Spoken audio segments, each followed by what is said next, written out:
안녕하세요. 결혼한 지 1년도 안 된 30대 여성입니다. 오늘은 제가 정말 답 안 나오는 저희 시댁 이야기를 좀 해볼까 해서 여길 찾아왔어요. 솔직히 어디 가서 자랑할 이야기도 아니고 제 얼굴에 침 뱉기 같아서 말하기도 뭐한데 그렇다고 안 하자니 그건 그거대로 또 답답하더라고요. 그러니 두서가 없더라도 가볍게 들어주시면 감사하겠습니다. 남편하고는 재수학원에서 알게 된 사이예요. 남편 말로는 수능을 망쳐서 재수를 한다고 했고 저는 기왕 한 거 조금 더 욕심 좀 내볼까 하는 마음에 재수를 시작했었죠. 다만 저는 원래 시쳇말로 인생은 독고다이라는 생각으로 아무하고도 교류하지 않고 공부에만 몰두하려고 했는데 학원에서는 그게 무조건 좋은 건 아니다 하면서 임의로 조를 짜주더라고요. 친구를 사귀라는 게 아니라 서로 경쟁의식도 느껴가며 동시에 의지도 해가며 그렇게 공부하라고. 그래야 지치지 않고 버틸 수 있다면서 말이죠. 그래서 얼떨결에 남편은 물론이고 다른 몇몇 친구들과 얼굴 트고 지내게 되었어요. 하지만 눈 깜짝할 사이에 1년이 흐르고 각자 대학에 진학하게 되면서 이후로는 다시 사이가 소원해졌네요. 연락이 완전히 끊어진 건 아니었지만 아주 가끔 안부나 묻는 정도로 말이죠. 그러다 남편과 다시 만나게 된 건 같이 공부하던 친구의 결혼식에서였어요. 여담이지만 그 친구는 워낙에 낯을 많이 가려서 부를 친구가 거의 없다고 했고 그러면서 저희더러 사람 살리는 셈치고 제발 와달라고 사정을 했었거든요. 아무튼 그래서 어쨌든 축하할 일이니까 좋은 마음으로 참석했는데 거기서 남편이 먼저 저를 알아보고 인사를 해왔습니다. 그리고 그게 계기가 되어 얼마 후에는 본격적으로 연애를 하게 되었죠. 남편은 대학을 졸업하고 이후로 워킹홀리데이도 다녀왔지만 취업이 쉽지 않았다고 했어요. 그래서 결국 3년의 공부 끝에 구급 공무원에 합격했다고요. 반면에 저는 대학을 졸업하자마자 바로 대기업에 들어갔고 남편과 만났을 땐 대리였네요. 하지만 저희 둘이 만나는 데 있어 적어도 저에겐 이런 조건들이 크게 중요하진 않았습니다. 남편이 저를 많이 사랑해주고 아껴준다는 거 그게 가장 중요하다고 생각했거든요. 그리고 어느 상황에서든 제 선택을 존중하고 제 편이 되어줄 사람이란 확신도 있었으니까요. 그래서 결혼 이야기도 제가 먼저 꺼냈어요. 보아하니 남편은 저랑 결혼하고 싶은 건 확실해 보였는데 자기가 저에 비해 가진 게 없으니까 차마 말을 못하는 눈치였거든요. 그래서 제가 먼저 용기를 냈네요. 사실 남편하고 저하고 직업만 차이 나는 건 아니었어요. 저희 집이 얼마나 대단한 집안은 아니었지만 그래도 양가 부모님 노후 문제도 그렇고 재정적으로 차이가 컸죠. 그런데 이 부분도 솔직히 저는 크게 문제될 거라고 생각하지 않았던 게 저희 친정에서는 이미 남편 쪽 사정을 어느 정도 알고 계셨고 그럼에도 불구하고 제가 남편과 결혼하고 싶다 했을 때 네가 좋으면 우리도 좋다는 말씀으로 허락을 해주셨었거든요. 그리고 그런 허락을 미리 받았기에 저도 조금은 홀가분한 마음으로 남편에게 결혼 이야기를 꺼낼 수 있었던 거고요. 그런데 상견례 자리에서 그렇게 황당한 이야기가 오가게 될 줄은 솔직히 꿈에도 상상하지 못했네요. 남편 집안이 보수적이고 남성 중심적이라는 건 진작에 알고 있었어요. 다만 남편은 그런 가정 환경에도 불구하고 꽉 막힌 사람은 아니었기에 그런 집안 분위기 때문에 신우가 고생을 많이 했다는 걸 잘 알고 있더라고요. 그리고 아닌 게 아니라 남편과 결혼 이야기가 오가면서 처음 시댁에 인사를 드리러 갔을 때 아버님 말씀 한마디 한마디에 잔뜩 긴장해 있는 신우와 그런 신우는 나 몰라라 하시고 오로지 아버님과 남편을 챙기시는 어머님을 보면서 남편 말이 무슨 이야기인지 확실히 알 수 있었어요. 반면에 저희 집은 시부모님하고 비교하면 일단 연세도 젊으시고 두 분 다 사회생활을 오래 하셨다 보니 마인드가 열려 있으셨거든요. 그래서 아닌 게 아니라 상견례 자리가 은근히 걱정이 되었는데 아니나 다를까 시부모님께서 저희 부모님이 무슨 딸 가진 부모니까 쩔쩔매기라도 하실 거라 생각하셨던 걸까요? 처음부터 말도 안 되는 말씀만 늘어놓으셨거든요. 일단 시작은 제 직장 생활이었어요. 아버님께서는 당신은 며느리에게 기대하는 거 바라는 거 하나 없다. 그저 건강한 손자를 낳아서 개 하나 잘 키워주면 그걸로 족하다 하시더니 그러니 애를 가지면 직장은 그만뒀으면 좋겠다 하셨습니다. 그리고 그런 이야기를 듣고 저희 친정부모님께서 가만히 계실 리 없었죠. 저희 친정아버지께서 바로 그렇게는 안 된다고 딱 자르셨거든요. 저를 가르치시며 저희 딸 남부럽지 않게 가르칠 만큼 가르쳤고 부족함 없이 키웠는데 본인이 원한다면 모를까 그런 게 아니라면 회사를 관두고 애를 키워라? 그건 안 될 말이다. 그리고 대개 아드님 월급이 저희 딸 월급의 반도 안 되는 건 아시면서 하시는 소리냐? 돈이 없으면 애는 어떻게 키우냐? 솔직히 틀린 말이 하나 없었네요. 게다가 친정아버지께서 저희 남편더러 자네 생각도 그렇냐 물으셨는데 남편이 아주 손사래를 치면서 절대 아니라고 자기는 제가 계속 하고 싶은 일 하면서 살았으면 좋겠다고 그러는 거예요. 아이 문제도 저희 둘이 상의해서 알아서 결정할 거라면서요. 그러니까 아버님이 얼굴이 벌겋게 달아오르셔서는 남편을 노려보시더니 이내 더는 별말을 못하시고 일단 뭐 그런 건 그때 상황 봐서 다시 얘기하자며 꼬리를 내리시대요. 하지만 그게 다가 아니었습니다. 상견례 당시 남편은 보증금 5천만 원짜리 오피스텔에서 전세로 살고 있었고 저는 친정부모님과 같이 살고 있었거든요. 그리고 친정부모님은 하나뿐인 딸이 시작부터 고생하는 건 보고 싶지 않다 하시며 시부모님께 먼저 저희 신혼집을 당신들이 해주시겠다 하셨습니다. 시댁을 무시하는 의도는 결코 없었고 오히려 부담을 덜어드리고자 좋은 뜻으로 하신 말씀이셨어요. 명의도 남편과 저 공동명의로 해주시겠다 하셨고요. 그리고 이번만큼은 시부모님께서 저희 친정부모님의 제안을 무척이나 마음에 들어 하셨습니다. 겉으로는 그렇게 해주신다 하면 굳이 거절하진 않겠다 하시며 태연한 척 하셨지만 입이 말 그대로 귀에 걸려 있었거든요.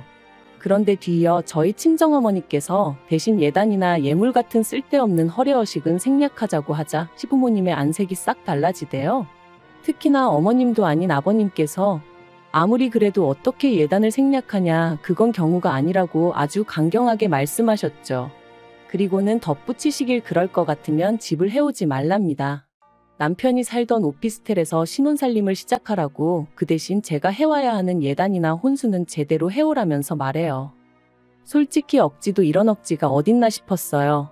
친정에서 해준다는 30평대 아파트를 마다하고 고작 그 예단하고 혼수가 뭐라고 10평도 안 되는 오피스텔에서 신혼살림을 시작하라니. 남편도 옆에서 어이가 없었는지 시부모님더러 그게 무슨 말씀이시냐 했는데 시부모님께선 계속해서 고집을 부리셨습니다.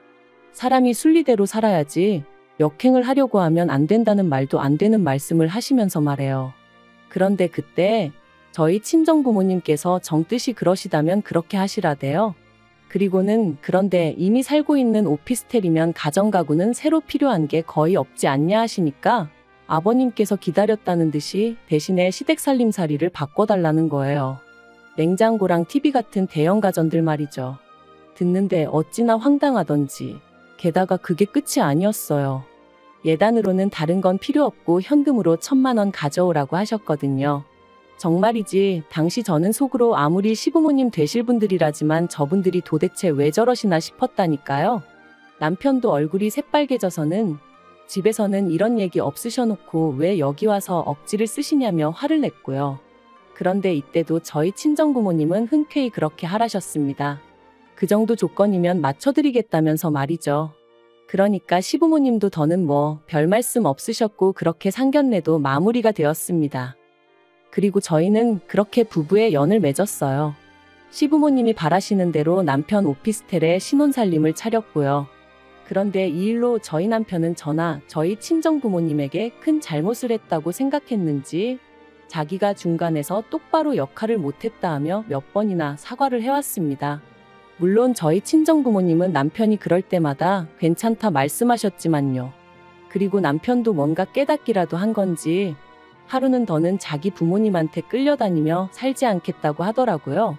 저로서는 그런 남편의 변화가 무척이나 반가웠고요. 신혼살림을 차린 지 한 달이 채 되지 않아 시부모님께서 집들이는 언제 하냐 물어보셨는데 솔직히 듣는 순간 너무 짜증이 났어요. 두 분 아들이 내내 살던 집인데 무슨 집들이 타령이신가 싶었으니까요. 그래서 자가도 아니고 전세인데다 새로 이사를 한 것도 아닌데 무슨 집들이냐고 안 하겠다 했죠. 그랬더니 시부모님이 더는 아무 말씀을 못 하시더라고요. 반면에 저희 친정부모님은 한번 모셨습니다. 남편이 먼저 비록 누추하지만 장인 장모님께 우리가 어떻게 사는지 보여드리는 게 맞는 것 같다며 먼저 모시자 해서 만든 자리였죠. 그리고 그렇게 집을 찾은 친정부모님께서 혼자 살다 둘이 살려니 많이 좁진 않은지 불편한 건 없는지 이런저런 질문을 하셨는데 남편이 고개를 못 들더라고요.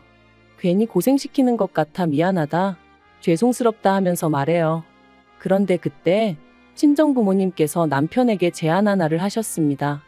그러지 말고 이 오피스텔 계약이 언제 끝나냐 하시면서 계약 끝나는 대로 상견례에서 이야기했던 것처럼 아파트를 해줄 테니 거기로 이사를 하는 게 어떻겠냐고요. 그리고 저는 남편의 눈빛이 반짝이는 걸 봤어요. 솔직히 상견례 때도 시부모님 때문에 아파트가 눈앞에서 날아가는 걸 보고는 엄청나게 속상해했었거든요. 남편은 저희 부모님의 제안을 받아들였고 전세 만기까지는 3달밖에 남지 않은 상황이었습니다. 남편은 신이 나서 이사 준비를 시작했고 하는 말이 전세 보증금 5천 돌려받으면 시댁에 해드린 혼수 비용은 돌려주겠다고 하더라고요. 그리고 남은 돈으로는 저희 부모님이 해주시는 아파트에 들어갈 혼수를 하자대요. 철이 없는 건지 사람이 긍정적인 건지 솔직히 시부모님의 반응을 생각하면 걱정도 되었지만 그와는 별개로 저희 친정부모님의 제안을 오해 없이 기쁘게 받아줘서 고마운 마음이 컸어요. 그리고 저희는 계획대로 아파트로 이사를 했습니다. 그런데 아파트 명의는 친정부모님이 원래 약속대로 공동명의로 해주겠다 하시는 걸 남편이 거절하여 제 단독명의로 했어요. 남편이 말하길 자기가 기여한 바도 없는데 욕심내지 않겠다면서 마음만 감사히 받겠다고 하더라고요. 게다가 남편은 돌려받은 전세 보증금 중 1,000만 원을 저희 친정부모님께 드렸습니다. 자기 부모님이 예단을 받으실 상황이 아니었는데 억지로 받아가신 거 잘 알고 있다며 진작에 돌려드렸어야 하는데 죄송하다고 꼭 받아달라 했죠. 시부모님껜 아들인 자기가 해드린 걸로 하면 된다면서 말해요.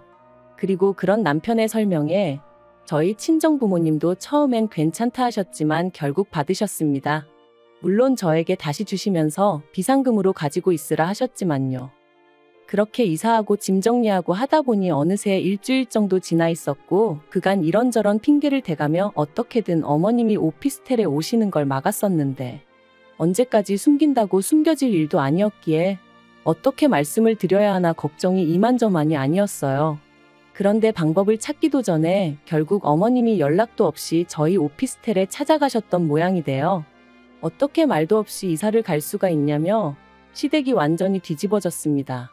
시부모님께서 저희 친정부모님이 당신들을 얼마나 우습게 봤으면 이딴 짓을 할 수가 있냐며 크게 화를 내셨고 남편에게는 우리가 이런 꼴 보려고 너 대학 보내고 그런 줄 아냐 하시더니 난데없이 오피스텔 보증금을 내놓으라셨어요. 남편 돈이었지만 괘씸해서 당신들이 가져가야겠다는 억지를 쓰시면서 말해요. 그런데 남편도 보통은 아니었습니다. 남편이 남은 돈 없다며 딱 잘났거든요. 장인 장모님이 집 사주셨으니까 혼수는 자기가 하는 게 맞지 않냐며 그래서 그 보증금으로 혼수했다 했거든요. 그러니까 말 그대로 어머님이 거의 졸도를 하셨죠. 시부모님은 제가 있는데도 불구하고 남편더러 저희 집안이 아주 못 배워먹은 경우 없는 집구석이다 하시며 이혼하라 소리까지 서슴지 않으셨습니다. 그리고 남편은 남편대로 이사한 아파트가 얼마나 좋은 줄 아냐며 장인 장모님이 잘해주시는 게 도대체 뭐가 문제냐며 시부모님께 따지고 들대요. 자기가 그래도 처복이 있어서 이런 것도 누리고 살게 되었는데 어머니 아버지는 도대체 뭐가 마음에 안 드시는 거냐면서 그러자 시부모님이 그런 것도 다 순서가 있는 법이라며 저희 친정부모님이 시부모님한테 저희한테 집을 사줘도 될지 그런 걸 허락을 받고 일을 진행하셨어야 된다는 거예요. 그러면서 아들 가진 부모랑 딸 가진 부모랑은 입장이 다른 거라며 그런데 저희 집은 그런 걸 몰라도 너무 모른다고 그리고 여자가 뭘 모르면 남자가 나서서 딱딱 정리를 해줘야 하는데 보아하니 저희 집은 저희 어머니가 너무 목소리가 크다고 그러니 이런 꼴이 나는 거라나요? 그리고 거기까지 듣고 있으니 도저히 가만히 있을 수가 없었습니다. 그래서 제가 아버님더러 지금 시대가 어떤 시대인데 말씀을 그렇게 하시냐고 따졌어요. 그리고 배운 걸로 따져도 저희 친정어머니가 아버님보다 더 배우셨고 사회적 입지로 봐도 훨씬 더 높으신 거 모르시냐? 아버님 이러시는 거 혹시 자격지심 아니냐고 쏘아붙였죠. 그런데 그걸로도 분이 안 풀려서 남편한테 당신도 아버님 말씀이 옳다 생각하면 나 따라오지 말고 그냥 이 집에 있으라고 했어요. 혼수하는데 든 돈은 내가 계좌이체로 지금 당장 보내주겠다면서요. 그랬더니 남편이 말 그대로 넌더리를 치며 무슨 소리냐고 자기는 저랑 가겠답니다. 그리고는 시부모님한테 이러실 거면 당분간 연락하지 마시라대요. 자기 이혼당하기 싫다면서 말이죠. 그러니까 어머님이 아버님한테 우리 아들 뺏겼다며 어떡하냐 하소연하시고 아버님은 아버님대로 저랑 남편 가만 안 두겠다고 욕을 퍼부으시고 정말이지 난리도 그런 난리가 없었답니다. 그리고 그날 이후로 지금까지 시부모님하고는 왕래가 없어요. 시부모님이 일방적으로 연락을 해오시긴 하시지만 여전히 그 억지스러운 태도를 고수하고 계신 탓에 대화가 통하지 않는 상황이죠. 다만 그 집에 남아있는 남편의 여동생, 그러니까 신우말로는 아버님 어머님의 다툼이 잦아지셨답니다. 어머님이 아버님더러 적당히 좀 하지 그랬냐며 능력도 안 되면서 무조건 윽박지르기만 한다고 애들이 콧방귀나 끼겠냐. 그러면 아버님은 그런 어머님한테 너가 뭘 안다고 나서냐. 네가 이러니까 아들이고 며느리고 저 모양이다. 솔직히 어머님이 아버님한테 걸핏하면 무시당하고 그러는 걸 저도 알다 보니 어떻게든 어머님만이라도 모시고 나왔으면 좋겠다는 생각도 아닌 게 아니라 몇 번이나 했었어요. 하지만 이제 와서 어머님이 아버님하고 이혼을 하실 것 같지도 않고 그렇다고 그러면 신우만이라도 데리고 나올까 그 생각도 해봤지만 솔직히 제가 평생 책임져 줄 수도 없는 상황이다 보니 지키지 못할 말은 안 하느니만 못한 거니까요. 한편 남편은 어머님이나 신우에 대한 걱정과는 별개로 당장 누리고 있는 생활에 몹시 만족하는 눈치입니다. 방마다 빌트인으로 되어 있는 에어컨을 보고는 장모님 센스가 장난이 아니시라며 요새는 집에 올 생각에 퇴근만 기다려진다대요. 전에 살던 오피스텔하고 비교하면 천국이 따로 없다면서 말이죠. 그리고 남편이 저희 친정부모님이 해주신 것들에 고마워하는 모습을 보는 것만으로도 솔직히 저도 너무 행복하고 친정부모님께 감사한 마음뿐입니다. 앞으로 그 은혜에 보답하기 위해서라도 남편과 알콩달콩 행복하게 사는 모습만 보여드리려고요. 그리고 언젠가 아버님도 당신의 과오를 깨닫게 되신다면 그땐 저희에게 미안해하시려나요? 저희는 아버님이 먼저 손을 내밀어만 주신다면 언제든지 잡아드릴 생각이니까 언젠가는 꼭 달라지셨으면 좋겠습니다.